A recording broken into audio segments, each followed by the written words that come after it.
సమ్మక్క సారాలమ్మ జాతరలో మనకి కోయరాజులు కనిపిస్తారు వనమూలికలతో. ఒకప్పుడు ఏ ఆరోగ్యం బాగోలేకపోయినా సరే వనమూలికలనే మందుగా ఉపయోగిస్తారు. ఇప్పుడు కూడా వనమూలికలు వాడితే ఏ సమస్యకైనా సరే పరిష్కారం దొరుకుతుంది ఆరోగ్య సమస్యలకు అంటున్నారు కోయరాజులు. వాళ్ళతో మాట్లాడదాము. ఈ వనమూలికలు ఏమేమి వనమూలికలు ఉన్నాయి మీ దగ్గర? ఇది రాగంస, పరంస, పిటకాలు, రాంబోనము 360 చెట్లు మా దగ్గర ఉంటాయి. చెప్పుకుంటూ పోతే మస్తు ఉంటాయి. ఇక నాకు ఇప్పుడు ఎందుకంటే ఇప్పటికే చాలా మందికి చెప్పి గొంతు పోయింది. ఇప్పుడు ఏంటంటే ఇది ప్రతి బీమారికి పనిచేసేటివి ఉన్నాయి. అప్పుడు వెనకడికి ఇవే చెట్లు వాడేది. ఇప్పుడు తర్వాత వైద్యం వచ్చింది, ఈ డాక్టర్లు తయారైన. ఇది పాతది వైద్యం, మా తాతలు ముత్తాతల నుంచి ఈ వైద్యం ఉన్నది. కానీ మేము కూడా తాతలు ముత్తాతల నుంచి నేర్చుకున్నాం. ఇప్పుడు వరకైతే ఇది చాలా మంది ఉపయోగిస్తుంది. అంటే ఏ దేనికి వాడుతూ ఉంటారు? ఇన్ని రకాలు ఉన్నాయి మీ దగ్గర. కొన్ని బీమార్ల గురించి ఇస్తాము, కొన్ని ఎందుకంటే చదువుల గురించి. ఒకసారి చదువుల గురించి ఏమి ఇస్తారు మీరు? ఏ వనమూలిక ఇస్తారు? మూలికలు ఇస్తా. ఒకటి రాంబోనం అనేది ఉంటది, ఒకసారి చూపించండి. అక్కడ ఉన్నది రాంబోనం, ఇక్కడ ఉన్నది. ముట్టుకోండి కాలు చూపియండి. రాంబోనము, రాగంస, పరంస ఈ 3 ఇస్తా. చదువు మంచిగా రావాలని, మంచిగా ఉద్యోగం రావాలని వాళ్ళకి ఇస్తా. పిల్లలు కాకుండా ఎంతో మంది ఇబ్బందులు పడుతుంటారు. ఒక 20 ఏళ్ళు, 30 ఏళ్ళు, 10 ఏళ్ళు, 5 ఏళ్ళు నా దగ్గరకు వచ్చేది 3 ఏళ్ళు, 4 ఏళ్ళు చాలా మంది వస్తారు. నేను పిల్లలు అయ్యేటట్టు నేను ఒక 2 చెట్లు ఇస్తా. రగమోస్వ, రాగభూమిని, తెల్ల ఉసిరి, నల్ల ఉసిరి ఈ 3 వేసి ఇస్తా. ఏం చేయాలి అవన్నీ? ఇప్పుడు చదువు రావడానికి ఇస్తానంటున్నారు, అవి ఏం చేయాలి? ఖాళీ మనము ఒక బడి స్కూల్ చదువుకునే బ్యాగ్ ఉంటుంది కదా పిల్లలకు, అలా చిన్న పొట్లం కట్టిస్తా. ఆ పొట్లం అలా పెట్టుకుంటారు, పెట్టుకొని చదువుకు పోతారు. వాళ్ళకేం బరువును అనపడదు, చిన్న గింత చటాకు కూడా ఉండదు. దాంట్లో వేసుకొని వెళ్ళిపోతారు. మంచి ఇప్పుడు వెనకడికి సరస్వతి అంటారు పెద్దలు, అది కూడా చెట్టుతో సరస్వతి, అది కూడా తప్పుగా అనుకోవద్దు. చదువు గురించి మాకు ఎంతో మేలు రావాలి. వాళ్ళు మంచిగా చల్లగా ఉంటేనే మనం అందరం బతుకుతాం. చదువు ముఖ్యం. ముందు చదువు ఆరోగ్యానికి అన్నిటికీ ఉపయోగించేది. తెలివి ఉపయోగిస్తుంది, ఆరోగ్యానికి ఉపయోగిస్తుంది చదువు. ఇప్పుడు చదువు లేకపోతే ఏ దానికి పని చేయకపోదు. ఇప్పుడు చదివే చాలా ముఖ్యం. చదువు ముఖ్యం కాబట్టి మేము చేసే ఫలితాలు చదువు గురించి. ఆరోగ్యం ఉండాలి, పిల్లలు మంచిగా చదువుకోవాలి, మంచిగా పైకి రావాలా, వాళ్ళ ఉద్యోగాలు రావాలా. మా కాడికి వస్తారు ఎంతోమంది, ప్రేమతోటిగా ఇస్తాం. ఆ మందులు తీసుకుపోతే, ఆ చెట్టు తీసుకుపోయి, ఆ చదువుకొని ఉద్యోగాలు వస్తే మాకు అంతో ఇంతో ప్రేమతోటి ఇస్తారు. అలా పిల్లలు కాని వాళ్ళు ఉంటారు, చాలా మంది ఇబ్బంది పాలవుతుంటారు. వాళ్ళకు మందు చెట్టు వస్తా, కడుపులో వస్తా. అది మనం పోసినాక 3 రోజులు 4 రోజులకి మైల్ అయిపోతుంది కదా, తర్వాత బట్ట అయిపోయినాక అది ఓకే నిలుస్తుంది. మీ దగ్గరికి రాజకీయంగా మంచి నాయకుడు అవ్వాలి, లేకపోతే డాక్టర్ అవ్వాలి, కలెక్టర్ అవ్వాలని నాయకుల గురించి అయితే చాలా మంది వస్తారు. కానీ మనము అందరికీ రేవంత్ రెడ్డి ముఖ్యమంత్రి అవుతాడని చెప్పినాం మేము. మా నాయన, నేను, మా తాత ఇదే గడ్డల కాడనే. కానీ ఆయన పట్టించుకోలేము మమ్మల్ని.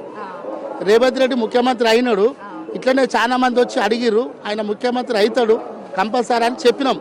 మా తాత చెప్పిండు, మా ముత్తాత చెప్పిండు, మా నాయన చెప్పిండు, నేను చెప్పిన, అందరం కలిసి ఒక 5 మంది కలిసి చెప్పినాం. కానీ మమ్మల్ని ఇంతవరకైనా రేవంత్ రెడ్డి పిలుచుకోలే మమ్మల్ని. మాకు 1 రూపాయి కాదు, మేము ఆశపడుతున్నాం. కానీ ఒక ప్రేమతోటి అభిమానంగా నా గురించి కొయ్యరాజులు చెప్పిర్రు, నా గురించి ఇంత బాధపడ్డారు అనేది ఒక్క గుర్తు కూడా చేసుకోలే మమ్మల్ని. గంతే.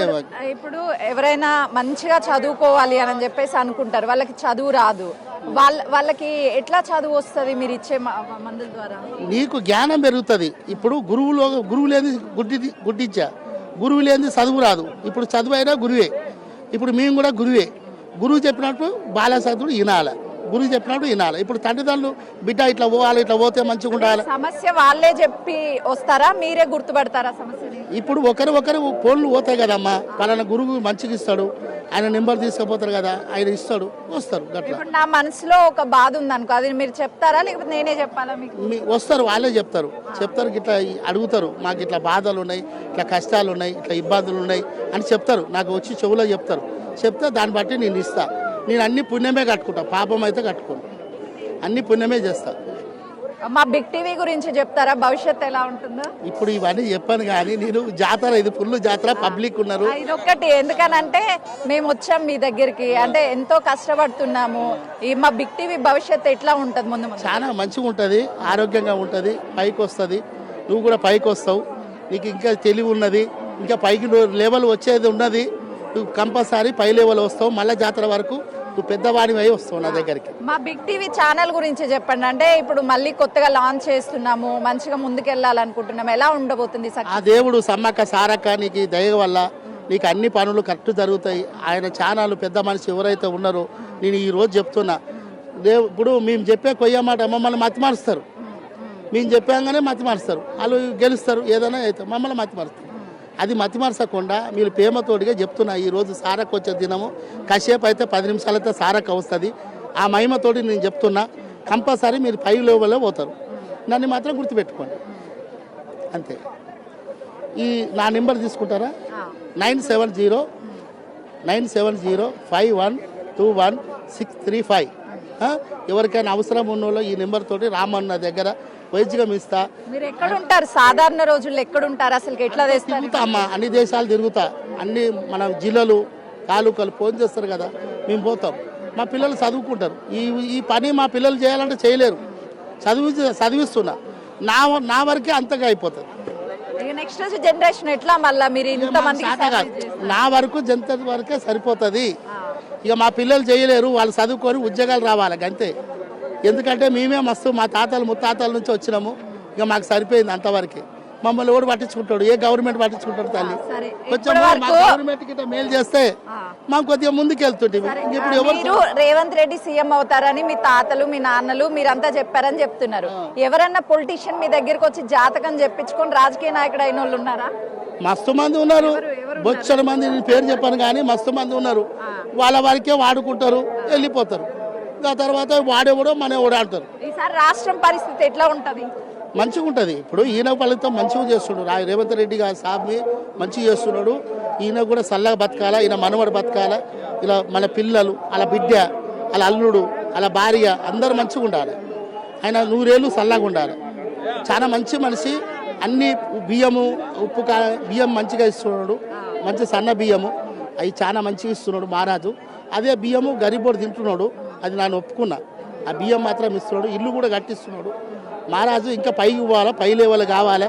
కానీ నన్ను మాత్రం చెప్పినా కానీ నన్ను మాత్రం పట్టించుకోలే రేవంత్ రెడ్డి గారు. ఆయన ముఖ్యమంత్రి. కొంతమంది రాజకీయ నాయకులు ప్రతిపక్షాలు ఏమంటాయి, సీఎం రేవంత్ రెడ్డి ఉండడు వేరే వాళ్ళు వస్తారు అని అంటారు. అదేమన్నా జరుగుతాయా? లేదు, ఆయన 2 తమ్ములు గెలుస్తాడు. ఇంకో 2 సార్లు గెలుస్తాడు. ఆ 2 తమ్ములు గెలుస్తాడు ఆయన. ఎందుకంటే ఆడ లేడీస్ దాంట గుండెలో పోయిండు, ఆయన ఉదయంలో పోయిండు. ఫ్రీ బస్సులు పెట్టారు కదా, ఇవన్నీ మొత్తం మంచి మంచి పనులు చేస్తున్నాడు. ఇంకా ఖాళీ ఆయన చేసేది ఏంది 2500 లేడీస్కి ఇచ్చేది. అదొకటి చేసిందనుకో పులిపిల్ల అవుతాడు. సారకు వచ్చిన రోజే చెప్తున్నా, పులిపిల్ల అవుతాడు కంపల్సరీ. ఆయనని కొన్ని సంవత్సరాలు ఎవరు కొట్టలేరు, ఢీ కొట్టలేరు. ఆయన అదొక పనే చేయాలి, చేస్తాడు. అది కూడా నిదానం ఉన్నది పాపం. ఎందుకంటే ఆ పైకి కూడా బీజేపీ ఉన్నది కాబట్టి ఆయన ఏం చేయలేకపోతున్నాడు. కొద్దిగా అదే కాంగ్రెస్ అయితే కొద్దిగా పులిపిల్ల గట్టిగానే పప్పాడు, కానీ కొద్దిగా కష్టమవుతుంది. ఆ సారికి కూడా కష్టమవుతుంది, ఇబ్బంది అవుతుంది. అట్లా అని మనం కూడా అర్థం చేసుకోవాలి. నేను చదువుకోలే కానీ నేను ఆయన గురించి నేను అర్థం చేసుకున్నా. కొద్దిగా పని చేసుకుంటూ పోతాడు. మన పనులు మాత్రం అన్నీ చేస్తాడు. చదువు గురించి కూడా చాలా మంది, ఆయన గురించి కూడా చాలా మంది బాధ ఉన్నది, మంచిగా ఉన్నది. ప్రతి ఒక్క పల్లెలు కూడా సర్పంచులు కూడా చాలా గెలిచారు. ఆయన అభిమానంతో కూడా మంచిగా వచ్చారు. మీ దగ్గరికి వచ్చే వాళ్ళు పిల్లలు లేకుండా వచ్చి చదువు లేకుండా వచ్చిన వాళ్ళు, మళ్ళీ పిల్లలు కలిగి వచ్చిన వాళ్ళు ఉన్నారా? మళ్ళీ మిమ్మల్ని కలిసిన వాళ్ళు చాలా మంది ఉన్నారు, వస్తారు పోతారు. ఎక్కడానికి కలవాలి మిమ్మల్ని? ఎట్లా కలుస్తారు? నేను ఫోన్ చేస్తారు, నా నెంబర్ తీసుకుంటారు కదమ్మా, ఫోన్ చేస్తారు, వస్తారు. వచ్చినాక పలానా కాడికి రా గురువు గారు అంటారు, ఆడికి వస్తారు. వాళ్ళ ప్రేమతోటి ఇస్తే తీసుకుంటా, లేకపోతే లేదమ్మా. ఫ్రీగా ఇస్తారా, డబ్బులు తీసుకుంటారా? లేదు, వాళ్ళు ఇస్తాం ప్రేమతోటిగా. 51 రూపాయలు ఇస్తారు, 100 రూపాయలు ఇస్తారు. ఇక వాళ్ళు తాయిత కట్టుకుని గురువు గారు నీ చేతితో ఒక తాయిత అయ్యి 50 రూపాయలు ఇస్తా, 100 ఇస్తా అంటారు. మీ దగ్గర చదువు రావడానికి, పిల్లలు పుట్టడానికి ఇంకేమున్నాయి? చాలా ఉన్నాయి. రాజకీయ నాయకులు అవడానికి ఉందా? మస్తు ఉన్నాయి నా దగ్గర. నాకు ఇస్తారా రాజకీయ నాయకురాలు అవడానికి? అట్లా అందరికి కాదు, అది నసిదేవి ఉండాలి. మేము చెప్పేది అంటే మాట ఉండాలి. అందరు రాజకీయం అయితే భూమి మీద ఎవడు ఉండడు. మరి నేనేమవుతా ఫ్యూచర్ లో? నీ ఫ్యూచర్ లో చాలా మంచిగా ఉన్నది. నీకు రాబోయే కాలంలో కొద్దిగా మంచిగా ఉండవు. నీకు అంతకు ఆశ లేకుండా మామూలుగా అయితే ఉంటావు. నీ కాలం మీద లూళ్ళు వాడతావు. మీ పేరు? నా పేరు కోటయ్య, కొయ్య కోటయ్య. నా నెంబర్ అయితే పెట్టుకున్నావు కదా, 9705121635. ఎవరికైనా ఏ అవసరం ఉన్నా నేను తీర్స్తా. డబ్బులు మనిషిని కాదు, నా మాట గల మనిషిని, భగవంతుడు. ఇక్కడ కూడా పాపం పోలీసు వాళ్ళ డిపార్ట్మెంట్ వాళ్ళు కూడా చాలా మంచోళ్ళు. మమ్మల్ని ఎవరేమన్నారు. పెట్టుకోమంటారు, ఇబ్బంది కాకుండా రోడ్డు మీద. పాపం మాకైతే దుకాణాలు లేవు, వాళ్ళు కూడా డిపార్ట్మెంట్ వాళ్ళు కూడా మొక్కాలి, వాళ్ళకు కూడా మొక్కాలి. సమ్మక్క సారలమ్మ జాతరలో కోయరాజులు గతంలో ఈ వనమూలికల్ని వాడి ఆ సర్వ రోగాల నివారణకి వాడారు. ఇప్పుడు పిల్లలు పుట్టినటువంటి వాళ్ళకి, రాజకీయ నాయకులు అవ్వాలనుకున్నటువంటి వాళ్ళకి, ఎవరికైనా సరే ఒక్క వనమూలికతో శాశ్వత పరిష్కారం చెప్తామని చెప్తున్నారు. గతంలో సీఎం అవుతాడు రేవంత్ రెడ్డి అని చెప్పి మేము చెప్పాము. ఇప్పుడు సీఎం అయ్యాడు. ఇంకొక 2 దఫాలుగా అంటే మరో 2 సార్లు సీఎం అయ్యేది రేవంత్ రెడ్డి. ఎవ్వరు ఎంతమంది వచ్చినా సరే రేవంత్ రెడ్డిని దించడానికి వీలు కాదు అని చెప్పేసి కోయదొరలు చెప్తున్నారు. కెమెరామెన్ వేణుతో సుజాత, మేడారం.